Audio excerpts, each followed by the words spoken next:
પાટણની વાત કરીએ તો પાટણથી હાલ મહત્વપૂર્ણ સમાચાર સામે આવ્યા છે। પાટણથી આ વિગતો અત્યારે પ્રકાશમાં આવી, જ્યાં ઠાકોર એકતા સમિતિના અધ્યક્ષે અલ્ટિમેટમ આપી દીધું છે। ગુજરાત સરકારને અધ્યક્ષે અલ્ટિમેટમ આપ્યું હોવાની વિગતો સામે આવી। નવગણજી ઠાકોરે ઓબીસી અનામતની માંગણી કરી છે।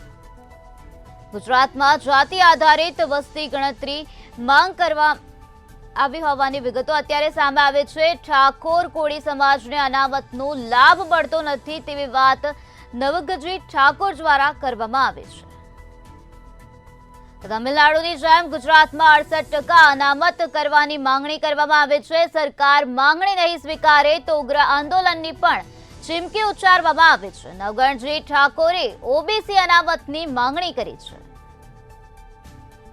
તો ગુજરાતમાં જાતિ આધારિત વસ્તી ગણતરી કરવા માટે માંગણી કરવામાં આવી હોવાની વિગતો અત્યારે સામે આવી છે। નવગણજી ઠાકોર દ્વારા આ પ્રકારની માંગણી કરવામાં આવી છે। ઠાકોર કોળી સમાજને અનામતનો લાભ મળે તે બાબતે માંગણી કરવામાં આવી। તો ઠાકોર એકતા સમિતિના અધ્યક્ષે અલ્ટિમેટમ આપી દીધું છે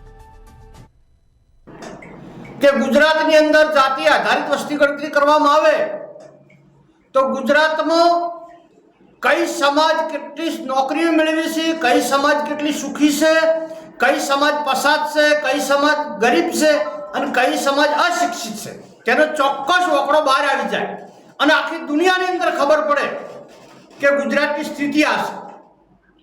એટલે તમામ સમગ્ર ગુજરાતના ओबीसी समाज, एससी समाज ने एसटी समाज कदम से कदम मिलावी कोई पण अमीर लोगों बात में आया वगर, राजकीय पार्टी दलालों बातों में आया वगर जो तमारू हित और अधिकार जोईतो होय, कंईक मेळववुं होय तो जाति आधारित वस्ती गणतरी मागणी करो। बीजा नंबर में समस्त गुजरातना ठाकोर समाज और समस्त गुजरातना कोळी समाज ने विनंती करूं छुं